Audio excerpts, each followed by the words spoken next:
All right, we'll go ahead and call the FARGODOME Authority meeting to order. First order of business would be to approve the agenda, which you have in front of you. So, Second. Motion from Mike, second from David to approve the agenda. All those in favor say aye. Aye. Opposed, same sign. Aye. Next would be to approve the minutes from the April 28th meeting, which was via conference, and those minutes are on starting page 1, or actually page 1 of your packet. So. Move to approve. Second. All right, second from Nancy to approve the minutes from the last meeting. All those in favor say aye. Aye. Aye. Opposed, same sign. All right, minutes are approved. Is there any old business? Hearing none, move on to new business. First, item A, General Manager report, turn over to Rob Sobel. All right. Page 3 of your packet is the financials. This will be for April, so the left-hand side is April. The right-hand side is year-to-date. So we'll start with the month. Total event income of a negative $2,800. So you can see there, other income of $133,000 in indirect or expenses of $268,000 compared to a budget of $313,500, or about $45,000 below budget. So that means for the month of April, we didn't have any events. We had a net deficit of $137,000 or $137,500. However, that's $17,000 to $18,000 above our budgeted deficit of $155,000. Now, some of you may ask, how does that happen? But since Share and Mercy Me were both scheduled for April, but they postponed it later in the year to get the accurate of it, Susan moved those two events out of the April budget, put them into the months that they're currently scheduled for, whether it be September or November, so they'll show up at that time to come through. So then based on what was actually scheduled, which would have been an NDSU spring game and the beautiful theater show in the Gate City Bank Theater, that's what the event income is based off of on that. So as I said, with NDSU, the spring game was canceled, but obviously we typically have a loss in the spring game because of attendance, but with the conversion of posting expenses not happening, actually a little bit of savings there. Then on the Gate City Bank Theater, production of Beautiful, the 19 reflects the 50% of the net operating expense of that. Meeting rooms, again, obviously a loss and stuff. Other income, below budget, $9,000 in ticket sales. Obviously, we're not really selling many tickets right now. Share is still in the postponement or refund window here for a little bit, and we're waiting on word for Elton John and Maroon 5. Interest, obviously we have higher balances, so we're able to get the interest on that better than budgeted. So then it's not as terrible on the other income. And on the expense side, about $45,000 below budget. $5,600 is the one full-time position that we've delayed the hiring on. Obviously no overtime for full-time, and then the non-event part-time labor, which is pretty minimal to begin with, but obviously that's been greatly reduced due to the lack of events. Operations about $33,700, mainly due to steam heating or steam usage and electricity. I've been watching that real close, obviously with no events as well.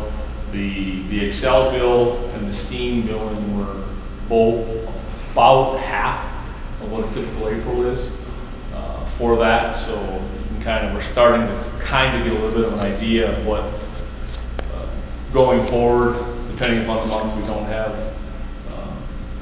events, what our big number of operating, which is the electricity and the steam heating or steam usage. Now April is kind of a tweener month, so we're not really using a lot of heat. We obviously weren't using air.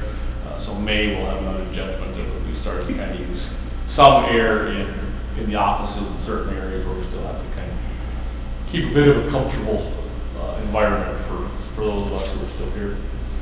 And the management fee on the incentives, $4,200 below budget, obviously, based on not having the events and sales. That was moved out. So year to date, if you remember the March events, or from the end of March, that hasn't changed as far as the actual events, 29 events, 93,000 people. Total event income, just about $788,000 compared to a budget of $1,003,000. Expenses of $1,280,000, or about $140,000 below the budgeted $1,420,000. So we're still through April at a surplus of about just about $91,000, but that is below what the budget would call for about $153,000. So we're still there. We're still treading water.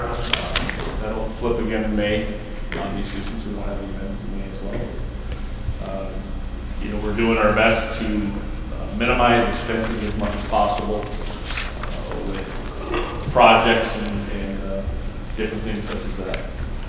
Any questions on the financials? I have a quick question. You mentioned May. Did we have a lot of events scheduled for May? Most of our events in May are typically non-revenue events anyway. Yeah, that's what I was thinking. NDSU commencement, Fargo Marathon, high school graduations were all scheduled for May, and they're typically very low profitability, if you will. So from that standpoint, there won't be a lot. I'm trying to think if I'm missing any off the top of my head, and I don't believe so. So our event income for May is historically quite low as well.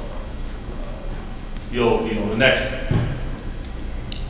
large disparity in budgeted versus actual on event side will come in June when the Rib Fest is due on that.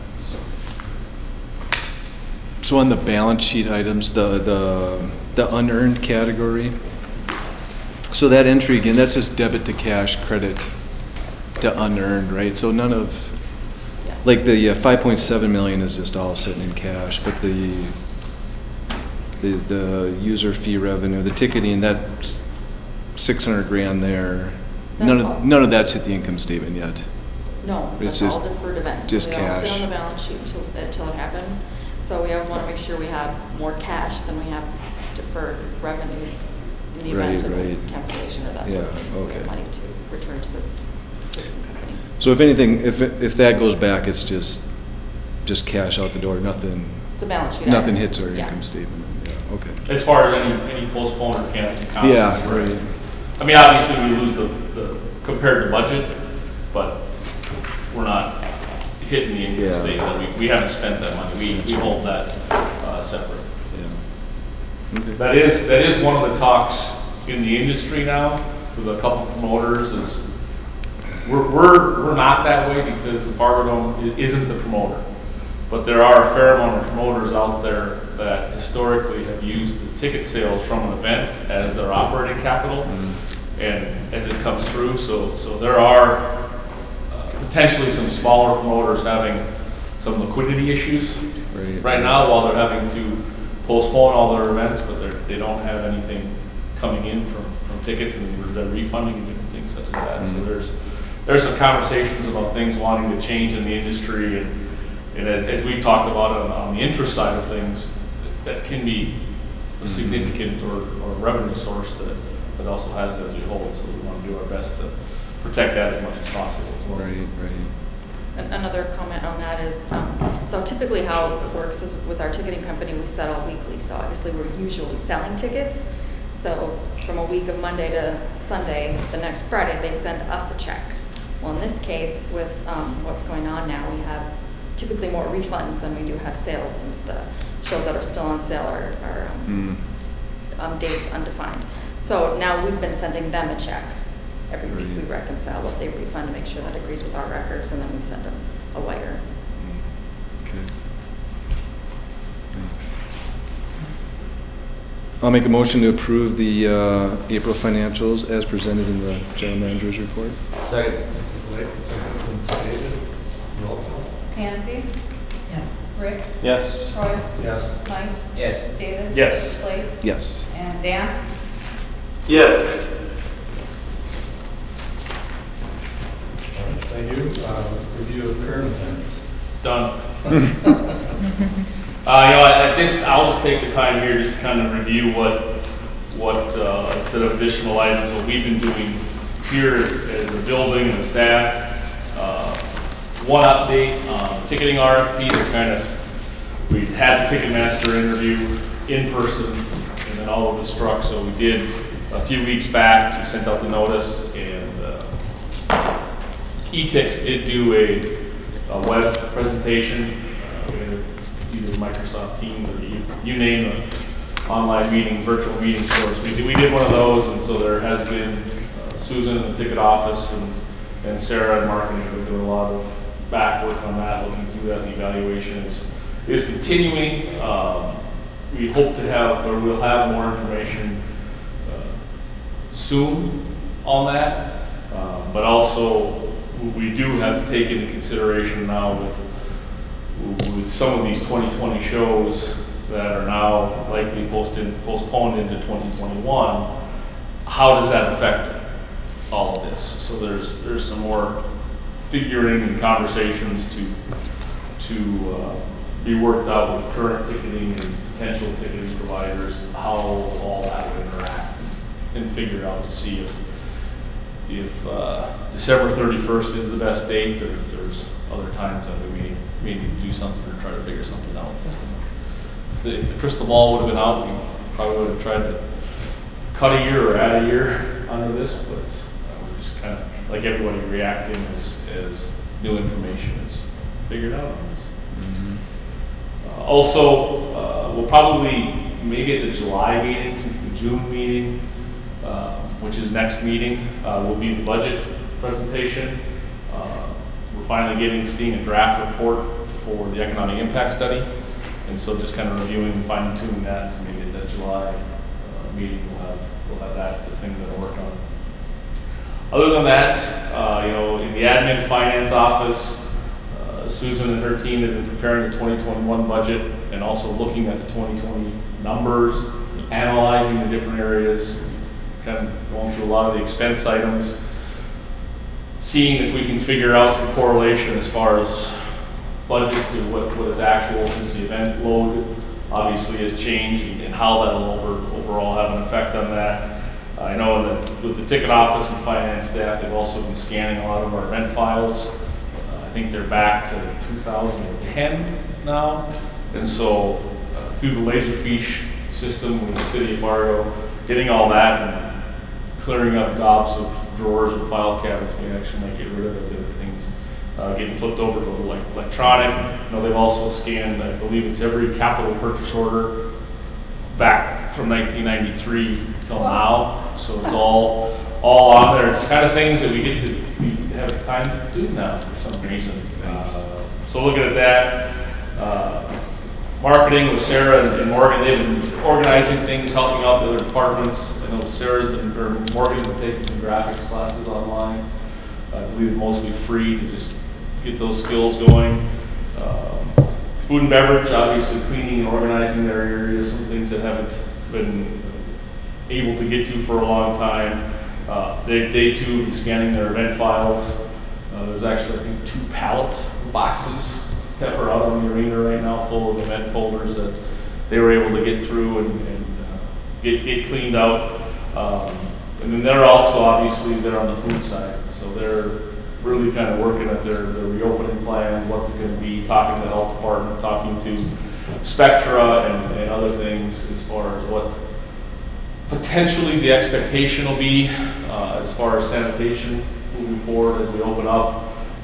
One of the things Casey's been working at is looking at one of the key words in our industry has become contactless. I'm a realist. You're always going to have contact, but we're going to try to limit that contact as much as possible. So looking at our point of sale system, and we currently don't have the contactless payment. Venues are going to it. if you're putting a new one in, that's what you're getting. A lot of entities are starting to go towards that, so we're looking to see what the cost would be. Our current system needs to be upgraded anyway. The hardware is now obsolete, so we can't, we've actually, I think we have about 92 registers, and we can't get new registers, so we kind of set 10 of those registers aside and parted them out to fix the other registers. We've been doing that for the last 6 to 12 months.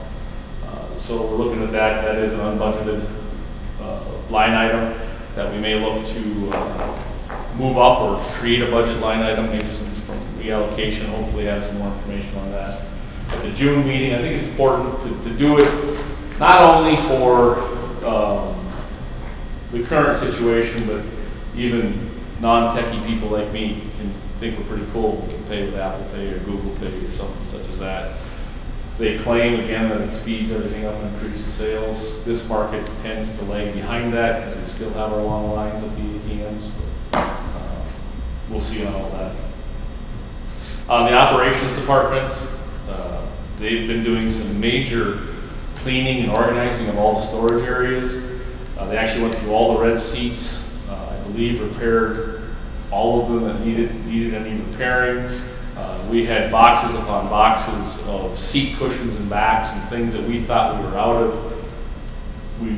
Now that we've been able to organize the storage areas and get into them, found we actually have a lot of the things to continue to be able to repair moving forward. But so they've done a great job there, going through all that sort of stuff, trying to figure different things out there, and finishing up projects, but also starting projects that they haven't been able to work on because we really haven't had an off season in 3 years. And looking for other projects that we can keep busy with for the time being.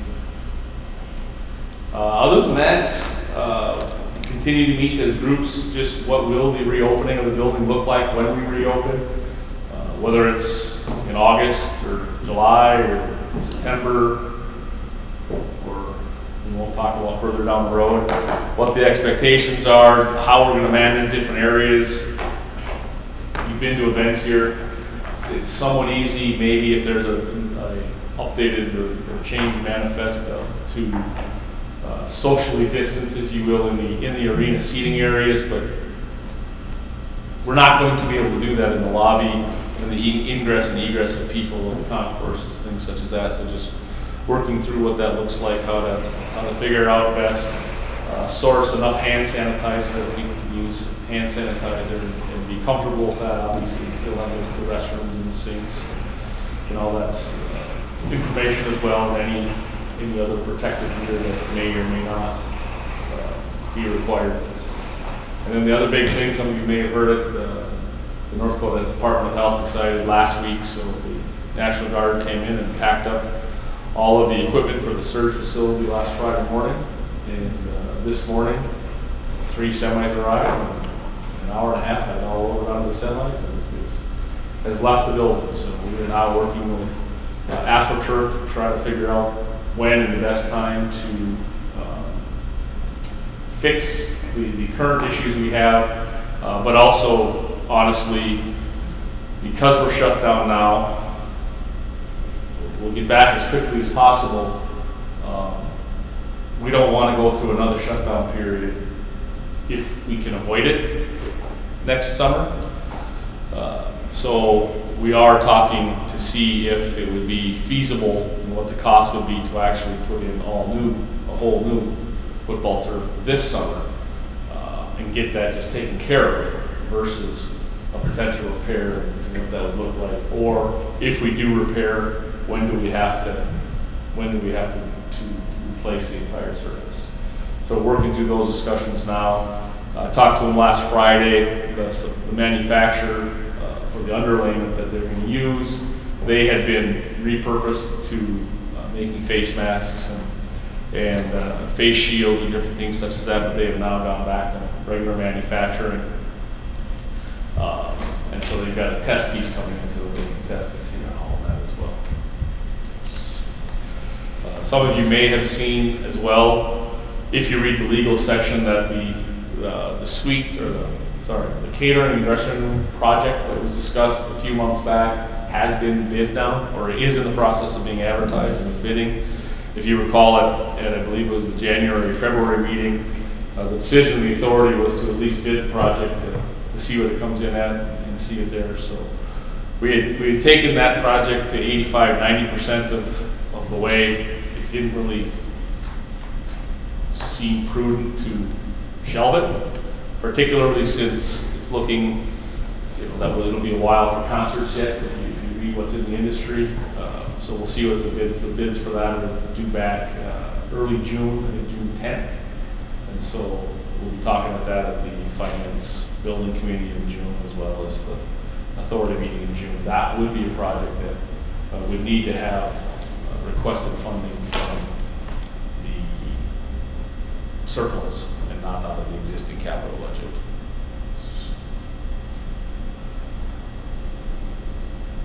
More than current events, but any questions on any of that?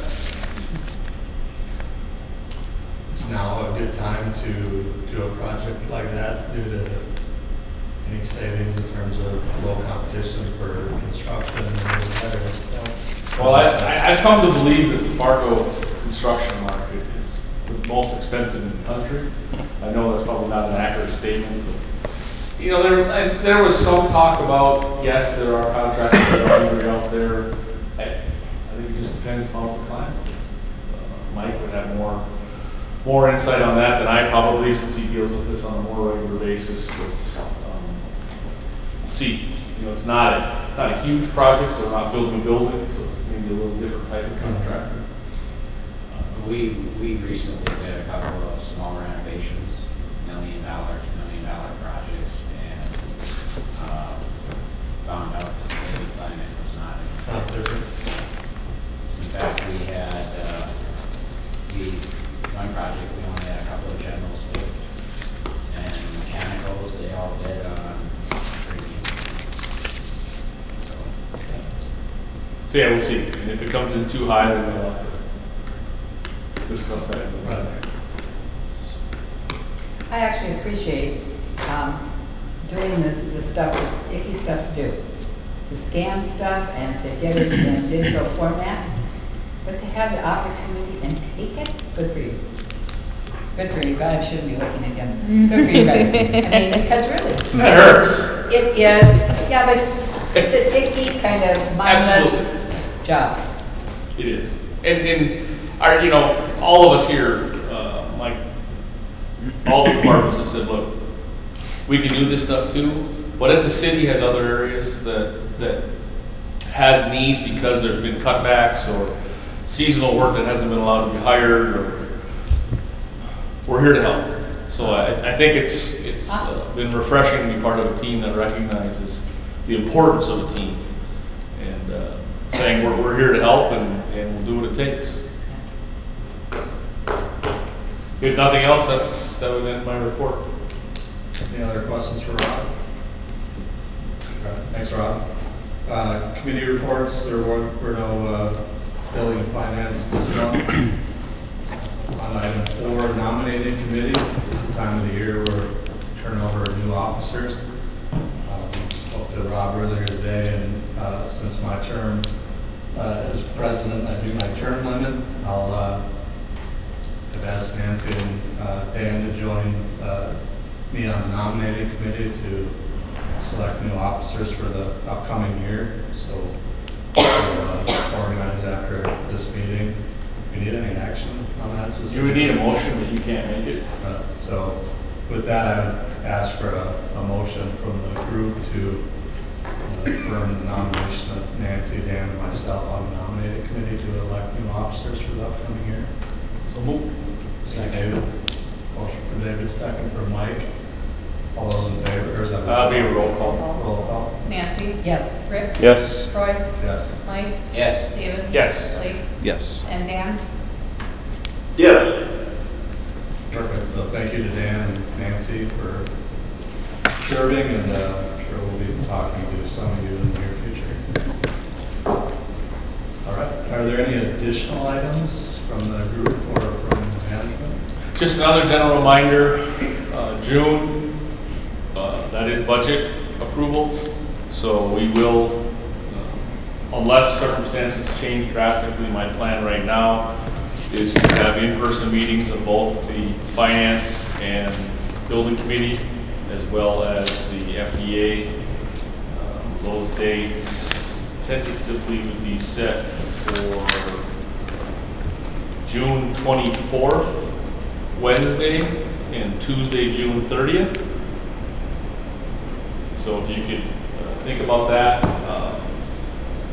Finance building committee, so that'll also be good. That'll be budget, plus it'll be those other bids. So you may want to, if possible, figure in about a 2-hour meeting on both of those.